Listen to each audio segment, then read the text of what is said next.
to AEW Unrestricted, the official podcast of All Elite Wrestling. I am Aubrey Edwards, along with my co-host, Will Washington, and this is where we talk to awesome guests, awesome roster members of AEW. We are in the middle, almost wrapping up our Philadelphia residency at the 2300 Arena. 2300 is such a cool building, Dude, by the way. Okay. So when I showed up the first time, like I told this to like our VIP experience people because Corey asked me to like talk to them and stuff. The first time I was ever in that building, it was like a ROH New Japan crossover.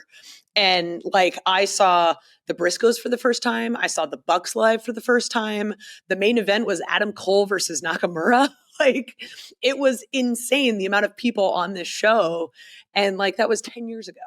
And now I'm here and I work with a good chunk of these people and I'm looking at this building and the way that our production staff has put it together, it is like, oh, like a young Anthony Khan is back in the day with his little sign. No, I love it so much. But I don't want to forget to remind everybody that this show is brought to you by our friends at Upper Deck. And you can collect your favorite wrestlers in 2025 Upper Deck AEW and start your trading card collection today. You can unwrap autographed memorabilia or premium tech inserts. Visit upperdeck.com to learn more. I've got my 2025 Metal Universe cards here. These cards, cool. These cards are so cool. We've got ourselves a look at that. This metal Dustin, former TNT champion. Get well soon, Dustin. Get well soon, Dustin. Love Dustin. I was just texting with him the other day. We got Dax Harwood. Look at this. Wardlow just recently returned, and here he is getting slapped here by Samoa Joe. Freaking finally. Can we talk about how happy I am that Wardlow's back on TV? Just like that guy's been killing it. He's been working so hard. I'm glad. Like it's unfortunate he's with Don Callis' family, but yeah.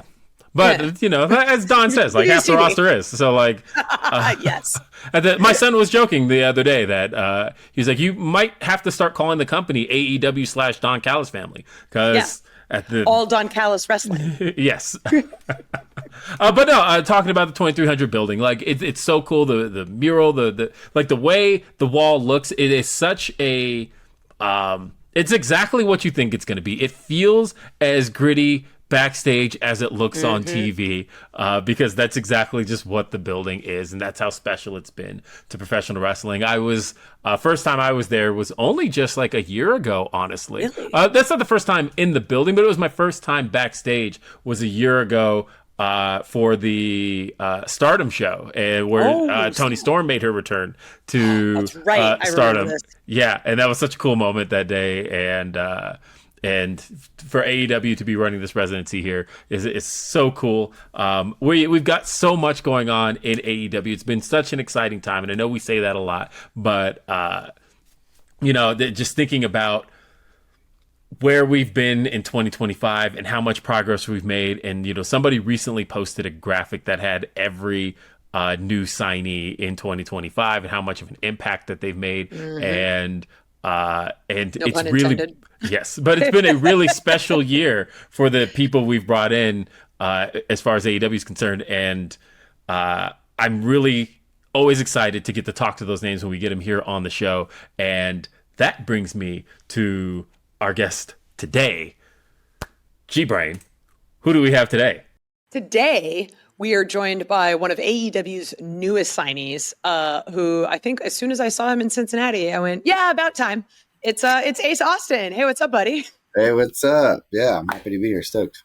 Yeah, I'm so excited you're here. You've got an incredible style of wrestling. You're high flyer. You've got this great background. We'll get all into it today. But I want to ask kind of the obvious question, like, why AEW? Well, the way that the whole thing actually kind of fell into place was pretty crazy. But as far as, considering AEW as an option, right? It would be, it's a top option, right? It's a top player. No-brainer. No-brainer, exactly. Yeah, that's a better word for it. When I went into free agency earlier this year, I really wasn't sure what the next step would look like. I just took a little bit of time to catch my breath, because I started wrestling. I started training when I was 17, and then I debuted when I was 18, and it's pretty much just been 10 years nonstop.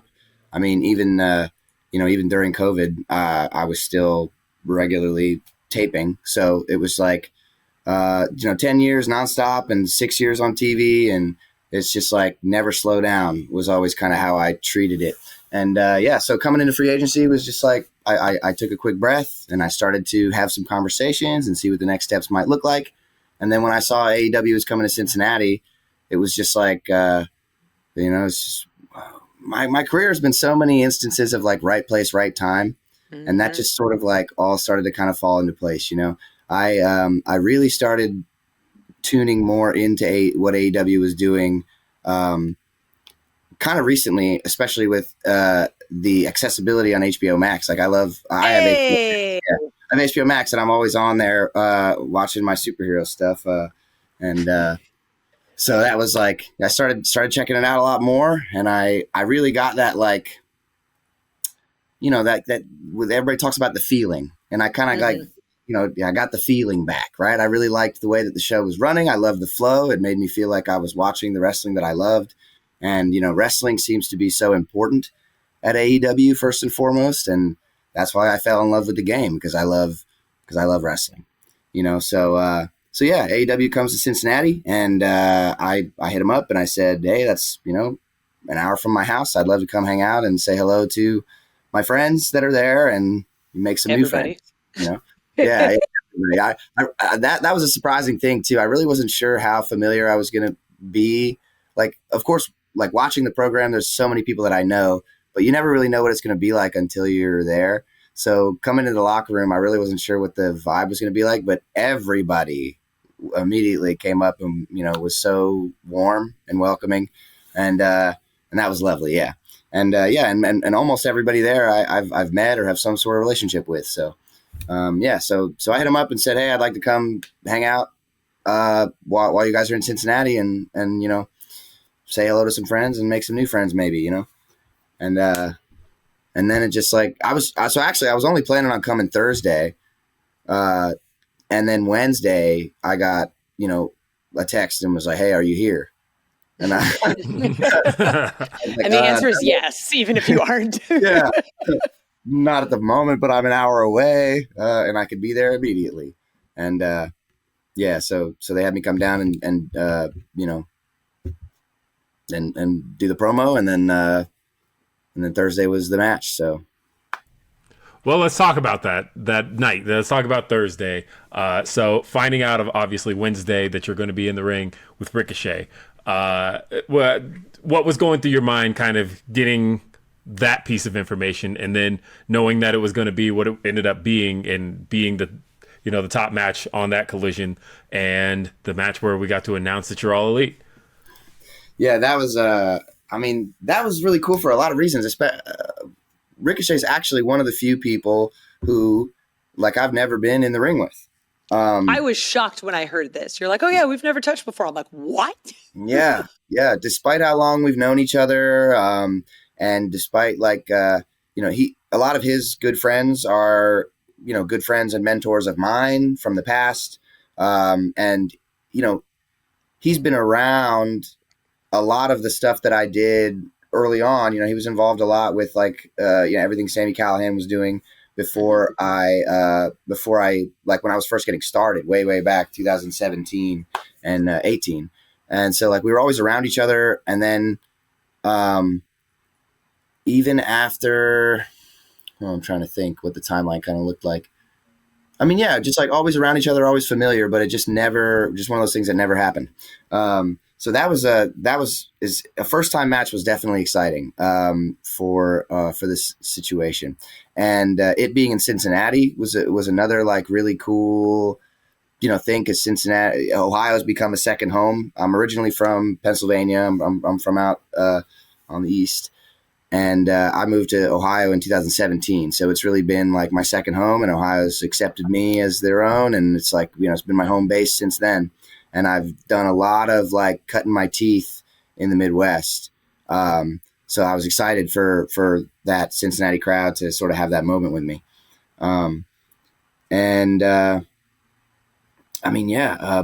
Besides that, it was just kind of like, I don't know, it just felt like I've always sort of taken this so seriously. And it's like, never stay ready so you never have to get ready, right? It's always the famous phrase.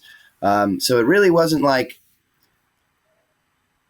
I was unprepared. It was kind of just like, okay, this is exactly what it should have been, This is exactly. the assignment today. Yeah. And so I was able to just step right back into the game and just do it. I mean, yeah. Wow. So I'm putting together the timeline a little bit. Grew up eastern side of Pennsylvania, moved to the Midwest right around the time you start training for wrestling. Well, no. So actually, I started training in Pennsylvania. I was going to say, because there's a pretty good like indie scene in Pennsylvania. So I'm trying to figure out like why was the impetus, I guess, the impetus to move from Pennsylvania to the Midwest? Oh, right. Yeah. So I started training at 17 with the Wild Samoans in Allentown, Pennsylvania. And in Pennsylvania, the athletic commission rule was that you couldn't perform until you were 18. You couldn't be a wrestler until you were 18. So I had to very train. Familiar with that. Yeah, I had to train for a year no matter what. So I started training at 17, and I picked it up pretty quickly. And I got a ton of extra training under my belt because I just had to wait. And then then I debuted when I was 18, and pretty quickly I started spending a lot of time out on the East Coast, farther on the East Coast towards Jersey. So like within my first year, I was doing a lot of indies out in Jersey, and then I got connected with CZW, and I started doing CZW's Dojo program every week, and I would go to their shows every month, and I was trying to get an opportunity and all that whole thing. And I met like a ton of really important people in my career through that whole CZW thing. So spending time in Jersey was like perfect. It was pivotal. I always did a pretty good job of not staying in one place. And that's like a huge thing that like anytime that like young wrestlers ask me for advice, I try to tell them like that staying in one place really isn't going to get you anywhere. So that's really what I did. I trained for the year, and then I stayed in Pennsylvania for like a year and a half. Then I started spending a lot more time in Jersey for probably a year or so.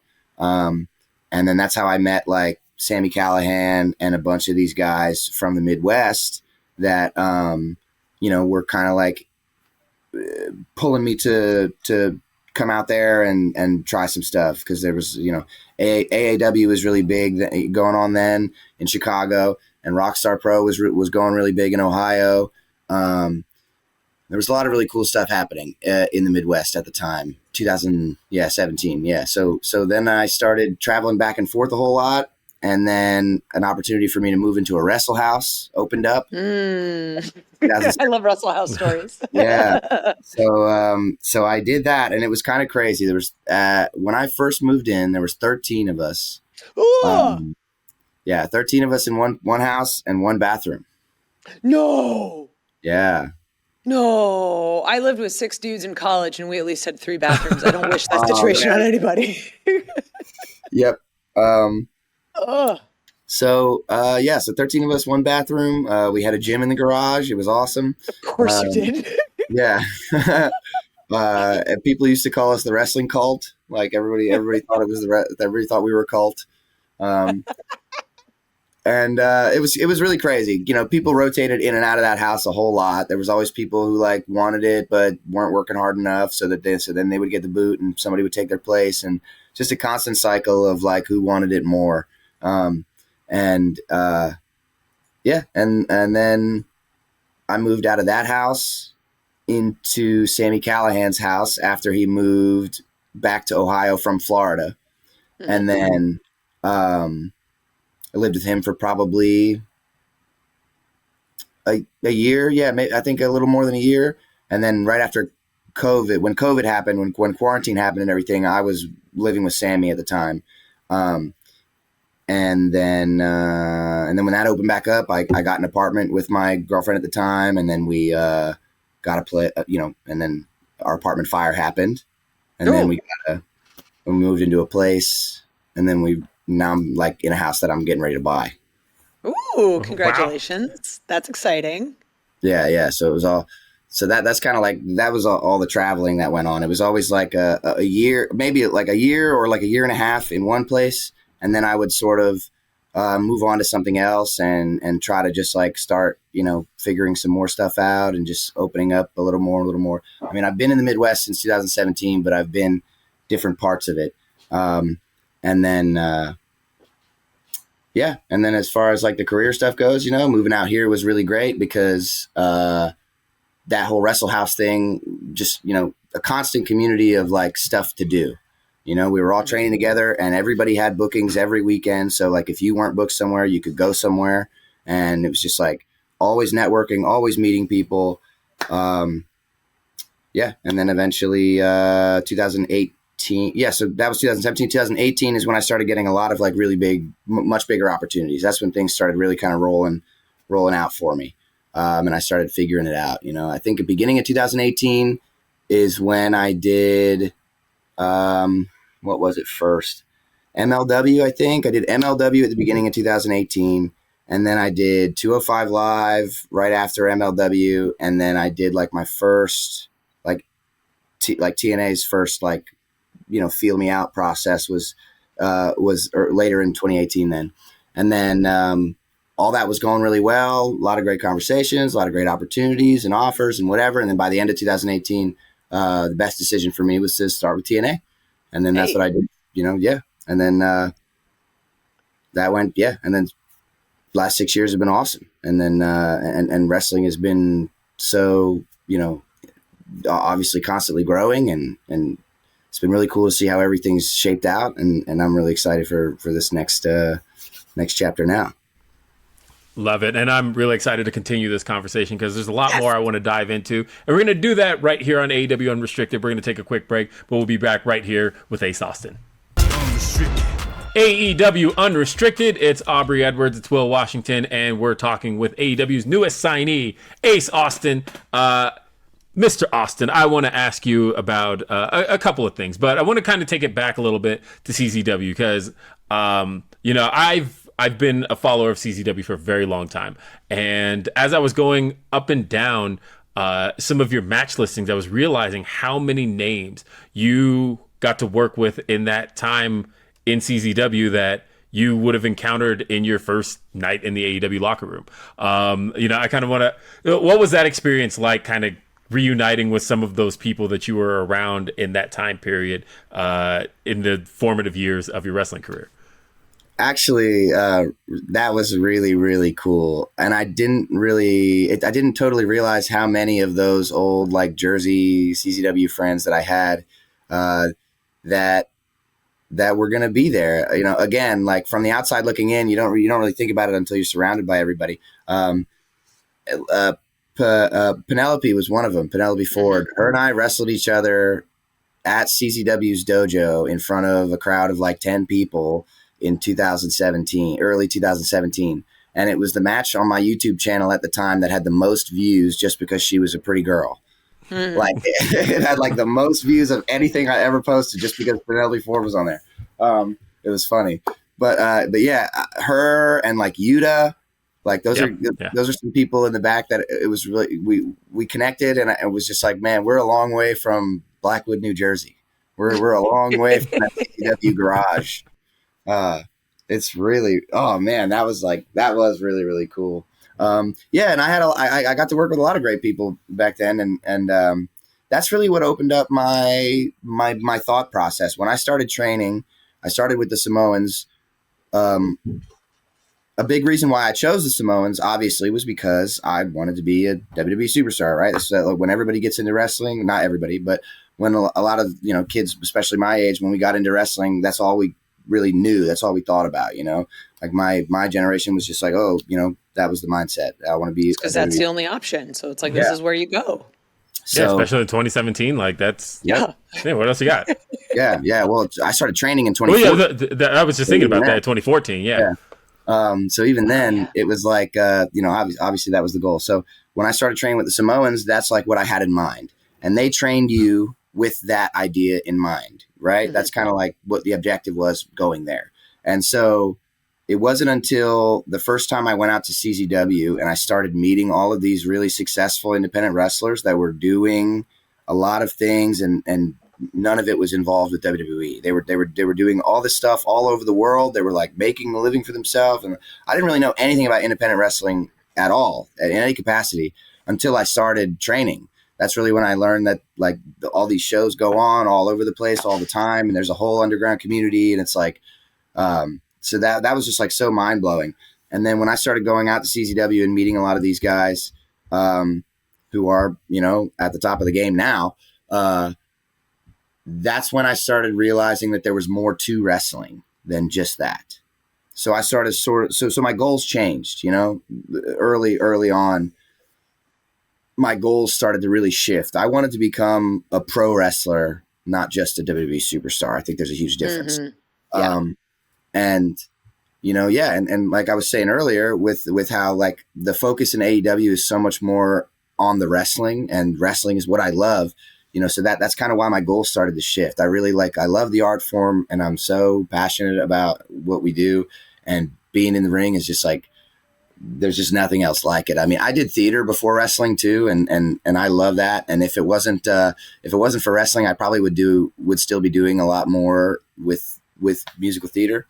But musical theater. You and I are gonna be like good friends. yeah. I was in 14 shows. Damn. Yeah. We got to take a detour here for a second. Yeah, we could definitely talk about that. Yeah.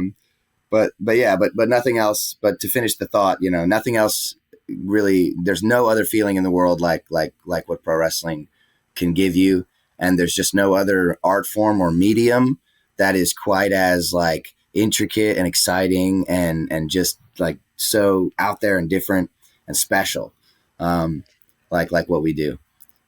So my goals shifted big time then, and I started really like wanting to learn about how much wrestling could give me before I would, you know, sell my life away to something like that. And that's when everything started really snowballing. Then I started becoming a way better like wrestler, and I started learning a lot, just so many different styles, and I started traveling with so many people and learning from everybody, and that's just when I started trying to bounce around and just expose myself to as much that as wrestling could show me, as much as I could find. Every corner that would teach me, that would take me under, I did, you know. And I think Mexico was my first Canada, I guess, was my first international trip for wrestling, and then Mexico was like my first international booking when I like became a wrestler. And so man, Lucha Libre was a whole other thing that just blew my mind. And then and then I've been to 7 countries since then, and it's all been amazing to learn and feel everybody's styles. So I love that you can tell the theater kids, because they always describe wrestling as it's the only medium that ... And I'm like, oh, I know your background. This is where it's at. So I'm curious. So I danced ballet for 22 years. So Oh, wow. I have a lot of like, I see a lot of similarities between being a referee and being a ballerina. I could go into it, but this podcast is about you. So I'm curious, like, what did you take from theater and doing all this musical theater, and did you incorporate that in any way into your wrestling? Absolutely. Yeah. Just like being comfortable in front of an audience, being a showman, having stage presence, you know, like, yeah, being able to open up to the crowd / cameras, you know, cheating your back, obviously, all like, oh, there's so many things that go hand in hand. And I really like that question, for a different reason too. You know how some people say that, like, oh, if you don't get nervous anymore, if you don't get butterflies anymore, you don't love it. I don't believe that. That's not how I've ever, because for me, like, I don't really get nervous before I go through the curtain, because for 2 reasons. One, because of the musical theater background. I was able to expose myself to like performing in front of audiences really, really early on. And it's something I got really comfortable with really quickly. So, you know, there's that part. And then there's also this part of me that's like, even when I was doing theater, even when I was doing anything else, when I was a kid, anything that I tried out, you know, I skateboarded, I practiced some parkour, and I did some sports. I did football 1 year, and I did wrestling 1 year, and I tried track and field, and just wanted to try different things because I was, but no matter what I was doing, I always had wrestling in mind. All I ever wanted was to be a pro wrestler. And so like anything I tried as a kid was to just give me another tool in my tool belt that I could really like use later on. That's kind of how I always looked at everything. Everything was temporary. Everything that I was getting into, all my hobbies, everything in my mind was temporary because like wrestling was my future. And with that in mind, it's always like wrestling has always been at the heart of what I do. So I don't get nervous when I go out because like it's what I do. It's what I was designed to do. It's what I believe like is my purpose entirely. So there's just no sense in sitting backstage and freaking out about my livelihood. It's like, it's the thing that I'm good at. And I know that, you know, and everybody's different. I'm not saying that if you get nervous, you know, you shouldn't get nervous. Everybody's different. But yeah, for me, I don't feel those nerves because like, it's fully what I feel like I'm like designed to do. It's like what my mechanism consists of. Wow. Like, honestly, that is probably the first time I think anybody's kind of taken that stance on this show. And I think that is extremely fascinating. Because, again, you know, thinking about the nerves and all of that, but like, especially we were just talking about kind of your first night in Cincinnati, and you know, that's always my mentality going into these interviews is like, oh, you know, were you nervous? And thinking about the idea that no, this is what I do best, is again just a very different way of looking at things, but it's exciting to hear it, and it gets me pumped up just hearing it. I will admit that I was a little nervous in Cincinnati. I was a little nervous for sure. It wasn't, you know, I wasn't freaking out or nothing, but it was like the first time in a long time that I was like in an not uncomfortable, in a different setting. You know, the first time in 6 years that I had been with a different company at this level. Well, I guess besides New Japan, I did forget to mention earlier that like while I was with TNA, I did New Japan. Oh yeah, we're gonna get into that. Yeah. We'll get to that. Of course, in 2022, and that was like an amazing experience. I'm definitely excited to talk about that. But yeah, that night in Cincinnati, it was like it was a different, just a different direction. I was heading in a different direction. I could feel that things were kind of different. So there was some nervousness, a little bit of uneasiness, but I was really able to just have that conversation with myself where I say like, you know, don't forget, this is what you do. It's the same. Doesn't matter what the stage is. I'm going out to do the same thing that I've done every week for the last 10 years of my life. It's this. Thinking about the musical theater question for a second. Yeah. I have to ask, Ace Austin, do you sing? I do. Okay. So we did this karaoke event back in July. Okay. Yeah, I'm going to be hitting you up the next time we plan one of those. All right. Karaoke. But we're not done with this question though, because I'd be a little nervous. I do have to ask, what is the go-to musical theater song for Ace Austin? Oh, that is tough. I think Rent is probably my favorite show. Just overall. So like there's just some songs in there like Tango Maureen really like is like a good one. But I also think that Hamilton is like such a unique and special show. That's like one of those things that you can kind of listen to casually with people that don't necessarily know too much about musical theater, and they'll kind of like vibe with it. Yeah, of course. Yeah, we're I just recently saw Hamilton live for the first time at the Ohio Theater in Columbus, and it was like so cool, so awesome. It's an incredible performance. I haven't gotten to see it live yet, but I'm really like looking forward to it. I feel like there's a lot of similarities in Hamilton where it brings people back to musical theater the same way that like AEW brought people back to wrestling. Yeah. Like I kind of see a little bit. Like it's pretty neat. It's pretty neat. I would agree with that. We did mention New Japan. We will bring that up. We got to take a quick break here on AEW Unrestricted. So stay tuned after the break. Unrestricted. AEW Unrestricted, Aubrey and Will. We are talking to Ace Austin, one of the newest signees at All Elite Wrestling. And we teased it a little bit in the last segment. We talked about New Japan because you were a part of Best of the Super Juniors in 2022. It's an amazing tournament, and I'm sure it like totally helped your growth as an in-ring performer. Can you talk about that experience a little bit? Yeah, I've said this a few times over the last couple of years, but I think that experience really changed my life. I had been to 6 other countries before that. No, 5 other countries before that.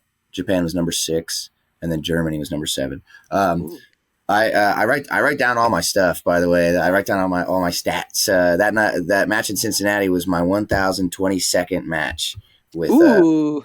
Ricochet. But anyway, yeah. Yeah, so that I've said before, I feel like that experience really did like change my life. I started like I was so like proud of the position that I was in, going over there and being like a representative and being the X Division champion at the time and being the first and the only to ever do that at the time, to bring the X Division title to to New Japan and compete like that. And the whole thing, it made it like, again, it was one of those like perspective shifting kind of experiences where like I started to really like, this is what it feels like to be like a star. Like the way that the fans treated you over there in Japan, and the way that like New Japan runs their tours, the tour buses, and the way that we would do these like meet and greets and the responses from these audiences, and even my social media like totally exploded from that whole thing. Like as soon as I showed up there, it was just like I just started getting a whole new side, side of wrestling fans and followers that were just like jumping onto all my stuff. I think I gained over 10,000 followers on Twitter from that first tour alone. Yeah, I mean that whole thing was like so mind blowing. It was just like, this is what being like a wrestling star should feel like, is just like how that whole thing ran. So yeah. And even on top of that, getting to work with all of those like unbelievably skilled and talented performers, and the language barrier is also like a really fun thing to navigate with wrestling. Yes. I experienced that for the first time way back when I first did that Mexico tour back in 2017 or 18. That was like the first time I had to learn about like using your body language to sort of communicate with people. And just sort of like the universal wrestling language that we've all acquired over time. So those are like skills that I was developing for my whole career. And then when I went to New Japan, it was like, okay, it felt like it was a test. It was like really like a true test of like, okay, how far have you come? Are you ready for this stage? Are you ready to compete every night? Are you ready to like go nonstop for 5 weeks at like such a high level in front of such an important audience, in front of for such an important company, as like, again, as X Division champion? Just there was just so many things that were just like all right, I'm stepping up to the plate, sink or swim. This is what we got to do now. And that was like such a, oh man, that's exactly like what you look for to level up as a performer, is situations like that. So yeah, it was a leveling up all through and through. I think that I totally like elevated myself as a performer, and I learned a ton, and those guys were so awesome to work with, even, and like I said, I can't stress enough how amazing the fans are. Like they just are so appreciative and so gracious for what you do. And like there were people that would cry like when they saw you in the streets. Like people would cry when they met you. And I think I did 3 meet and greets that first tour, and every single one was sold. I sold out of everything that I had. They bought everything, and like hundreds of people lined up, and it was just like so. I was like, yeah, this is what I want to be. Yeah, so that was incredible. And then getting to come back again later that year and do it with Chris for the tag, for Super Junior Tag League, was like a whole other thing. Like, because Chris had never been out of the country at that point. He had never gone to another country before Super Junior Tag League. So Japan was his first time traveling that far, and it was just like so cool to do that with him and to experience that whole thing. And man. Well, that brings me to an important part of kind of ending the 2022 tour, which was that you came out of it a member of the Bullet Club.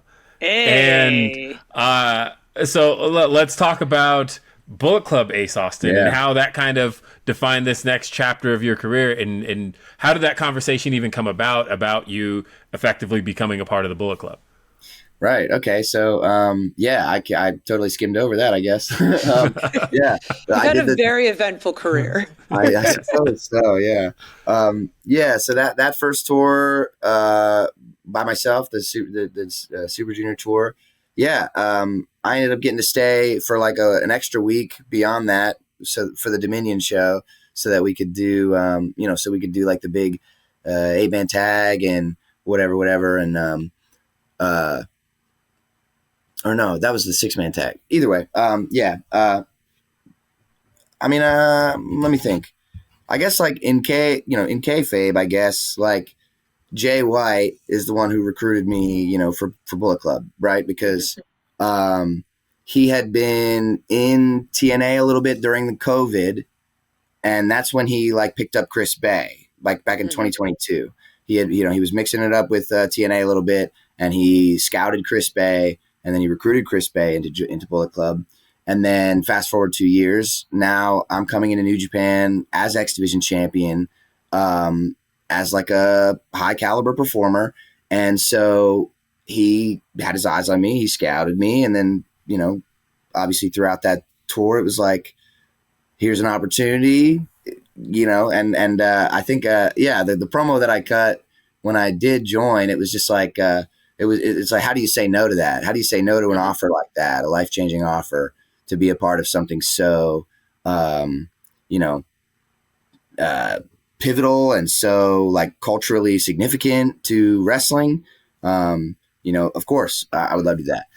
I guess out of kayfabe, it was a conversation right before I left for that first tour. It was actually like right before I left for that first tour. I was at the tapings that we were doing in Louisville, Kentucky, I think. Ooh. It might have been Louisville. Either way, it doesn't matter where it was. But we were at the tapings, and Rocky Romero and Scott came up to me in the back, and I'm like leaving in just like a day or two or whatever, and they were like, hey, how do you feel about joining Bullet Club? Just dropping it like it's no big deal. Just one of the most influential factions ever coming out of Japan.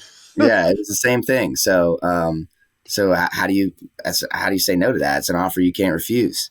Right. So yeah, So I guess I don't really know which one of those is an appropriate story to sort of tell. It's AEW Unrestricted. Everything. It's all on the table. But it's kind of cool because like hearing both sides of it, right? Like the fans only see what happens on screen, but then hearing like, oh, this was like actually something you weren't expecting at all on both sides. On both sides. Both in character and in real life. So that's pretty dope. So either way, it was like totally, I was never like a big how can I don't like to like be too derogatory by calling people marks and stuff, you know what I mean? But I was never like, I always tried to not be a mark, as a young wrestler. And I tried not to like act, I tried to carry myself professionally. I want to be respected by my peers, and I want to be looked at by my peers as a peer, not as a fan. So I was never like big into Bullet Club, as like a young wrestler or anything. And like I said earlier, when I got into training, I didn't really know anything about wrestling beyond what was in front of me. There was like so much about that was like, just like, actually, let me rewind. This Sure. is an even funnier parallel to tell. There was actually a time when I was doing a meet and greet with Jessica Havoc and Rosemary. We were doing a meet and greet, and I remember sitting while they were like letting the people in for the meet and greet. And I remember looking at the line of people and seeing all of the Bullet Club t-shirts. And I remember thinking to myself, and I even said to Jessica, I remember like saying, man, like, what do I got to do to get that many shirts on that many people? Mm-hmm. Like that is awesome. It's not that I was like a Bullet Club mark or like or whatever, but in my head I was like, man, they were so successful, and they really like they struck a nerve with so many people and connected with so many people. Like, you know, that's like a blueprint to try and look at and figure out, you know? So I was just like, I had this moment of like, man, I got to do something to get that many t-shirts on that many bodies. And then I mean, it's a big business thing, right? Like, Yeah. it's like, yes, we all love wrestling, but ideally we want it to pay our bills as long as possible. So it's like selling more t-shirts means more money in your pocket. Yeah. How do you become a part of this? Like, yeah. And easy it's question. like, and it's even more so like when that many people are buying your t-shirts, it's like, it's all that free, you know, advertising, that exposure. People like, you know, people don't just like you, they like your designs, they like your aesthetic, they like, you know, whatever, all these things that they can sort of, you know, the more map you cover with your color, you know, the more you're exposed, right? So Right. yeah, so that was just like such a crazy thing to think about. And then when they asked me that question in the locker room, like, hey, do you want to be part of Bullet Club? That was like the first thing I thought was like, it was like light bulb. I was like, that's it. It was like, this is it. This is what I was been asking for. I want to, yeah. But yeah, so that was just such a no brainer. Like, of course I'll do that. And then I sort of had to do my due diligence in the fact that, you know, I didn't really know a lot of Bullet Club history, a lot of Bullet Club lore. I had to sort of like, and there's a lot, freshen myself up and figure all that out. You know, and then it became, and the more you like look at Bullet Club and its significance, the more obvious it became as to why they wanted to recruit me, you know, like from a, without trying to be too like cocky, from a personal perspective, it's like, okay, you know, I'm one of the prospects that like clearly would benefit and also elevate in some ways, you know, this connection, this everyone fact. plays a role. Yeah. Yeah. So that was awesome. I was super happy to do that. And so because I knew about that before the tour, because I knew that was going to happen at the end of the tour, I wasn't really like, I was kind of like looking forward to that. Mm-hmm. And then the tour went so well before that like those two things stacked on top of each other so much. Like the tour could have been mediocre, you know, the response to me, like the response to me could have been like mediocre from the audience. And then the Bullet Club thing would have happened and it would have been big, right? Wow. But the response to me was like so good from the beginning that it was like even better when I joined Bullet Club at the end, because like people had really bought into me and they liked me as a baby face. And the Japanese audience was really connecting again with my aesthetic, with my colors, with my presentation. All the fan art that was coming out was like insane, mind blowing. And I was getting like followers, tons of followers. And it was like all building up so well, like better than I could have even imagined or planned for. It was all building up so well. And then me and Alex Zane just organically built this friendship that like wasn't even meant to be on screen. It was just like, we were like, you know, obviously two Americans, two Gaijin traveling together. So we would try stuff, you know, together. We'd go to the gym, whenever we had the time. And we posted like one picture trying some like food together on Twitter, and fans just like loved it. So then we started like doing that every day. We would just take pictures together, going different places, seeing different things, trying new stuff. And the fans really, really grasped onto that. So then when it sort of started becoming time to start thinking about this Bullet Club thing, we started getting towards the end of the tour. I was the one that was actually, I suggested, I was like, we should get Alex involved in this somehow, you know, because like, if I'm going to turn to the dark side, if I'm going to become a bad guy here and everything, then I think the best way to get like some heat would be to use my best friend. You know, the whole Japanese audience, at this point, they've like really like attached onto our friendship, and they want to see us, you know, like be best friends. So we got to like do something here. Yeah. So that was just such a perfect storm. Like I could not have really planned for that to like, obviously going into that, I just want to give it my best shot and just do my best, but I could not have planned for that to like have gone as well as it did. Just, it all built up so perfectly. And then the Bullet Club thing on top of it, even if like Bullet Club wouldn't have happened, the tour would have been successful. It would have been like really great exposure, really great whatever. Everything would have been awesome. And then the Bullet Club was just like cherry on top. It was just like, oh shit. Everybody was like, okay, this is perfect storm where we're going. And then What a great. and then coming back home after that first tour, I didn't even think about the connection with me and Chris at first. It wasn't until I came home that TNA was like, hey, we want you and Chris to, you know what I mean? We want to try something with you guys as a team now because you guys are 2 Bullet Club guys. That's exactly what we're going to get into next. Yes. Talking like about the team. texting Will. Yeah. Like that team of you and Chris Bey at TNA, like, that became really something, the ABC as it became. And to talk about that connection between you two and how you guys kind of built that chemistry as a team. Yeah. So I came home from that and they said, hey, we want to try this team thing. And that was pretty close to, let's see, that tour would have been early 2022, right? So like midway-ish through 2022 is when we would have started this team thing.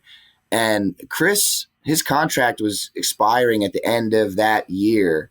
His initial contract was expiring at the end of that year, and he wasn't really sure what he wanted to. Wasn't really sure what he wanted to do. Wasn't sure if he was going to stay or go or whatever. So when they put us together, we actually had like a heart to heart. Really, like I called him on the phone one day, and we talked about it for like 2 hours, I think, where we were sort of just like talking about our goals, stuff that we saw for ourselves individually, whatever, kind of the things that we just sort of talked about all of it. And then we put our heads together and we were like, okay, how much do we want this tag team thing to succeed? Because it all hangs on how much effort we plan on putting into this. Either we're just going to be like lumped together and then we're going to, go our separate ways, or we're going to try to be a team. We're going to try to get this over, right? Our job is to get it, whatever we're doing, we have to get it over. So like, are we going to knuckle down and do this or not? And we just, so we made that active decision to like bring our heads together and actually like try to make it something. And because of that, and also because we had worked so well prior to that, as opponents, it really like, again, just another like perfect storm, right place, right time sort of thing that happened for both of us. When Chris's first match, his first like opportunity match for TNA was an Explosion match in 2019. And it was against me in California. It was like the first time that they were giving him a shot. It was against me. And so then they bring him into TNA later, or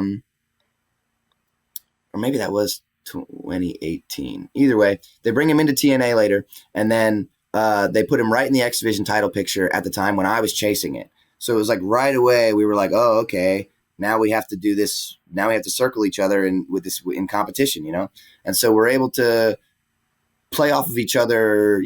As a competitor, you want to sort of try and attack the weaknesses, right, of your opponent. And then coming together as a team, it was really cool to be able to like, okay, we recognize each other's strengths and weaknesses, and now we can just like step together and try to step in sync and cover that up for each other and make that whole thing work. So all that really just fell right into place. And then they stuck us in there with some of the best, like off just right from the jump. Our first match as a team was against the Motor City Machine Guns.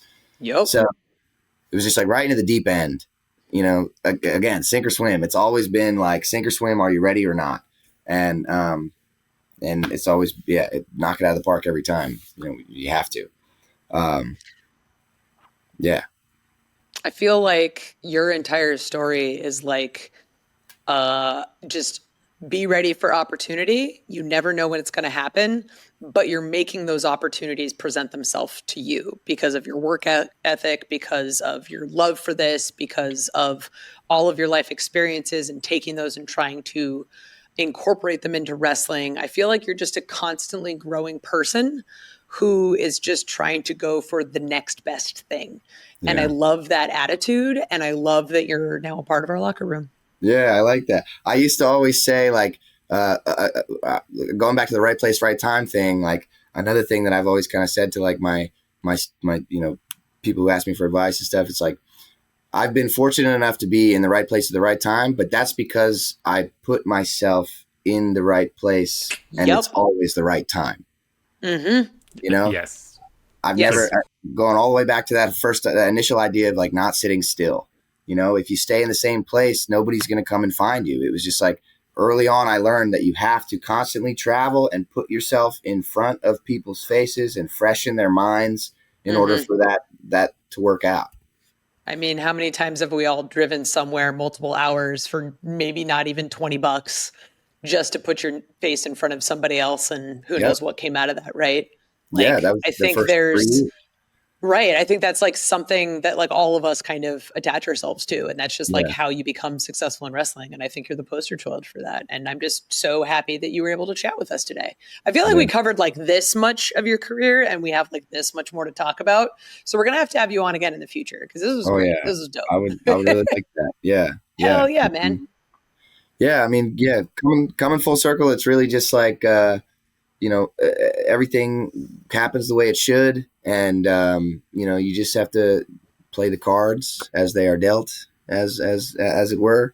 I like how you kind of wrap that up with the cards thing. I am really excited. I am really excited to be a part of AEW right now. I think that like, the whole thing about where the best wrestle is like, is for real. There's a reason there's a reason it's a destination spot. And it's just like, some people, obviously people online are always debating as to whether it's good to have like random matches or not. And I mean, we like wrestling, don't we? So why not like every match is a good match if it's every wrestling. match is a good match. Every match has potential to be a good match. There's always like, always so much to do. So there's so much work to do. I'm just like really looking forward to this.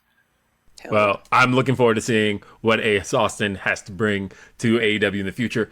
Thank you for being here. You can follow Ace Austin on Instagram and on Twitter or X, depending on your mood. _Ace_Austin. And don't forget, AEW Unrestricted is sponsored in part by Upper Deck, and you can collect your favorite wrestlers in 2025 Upper Deck AEW and start your trading card collection today. Unwrap autograph memorabilia or premium tech inserts. Visit upperdeck.com to learn more. And you can listen to and follow this podcast, AEW Unrestricted, at Apple Podcasts, Spotify, or wherever you get your podcast. And check out video episodes on our YouTube channel so you can see our beautiful mugs. You can see Ace Austin's beautiful cat in the background of his shot.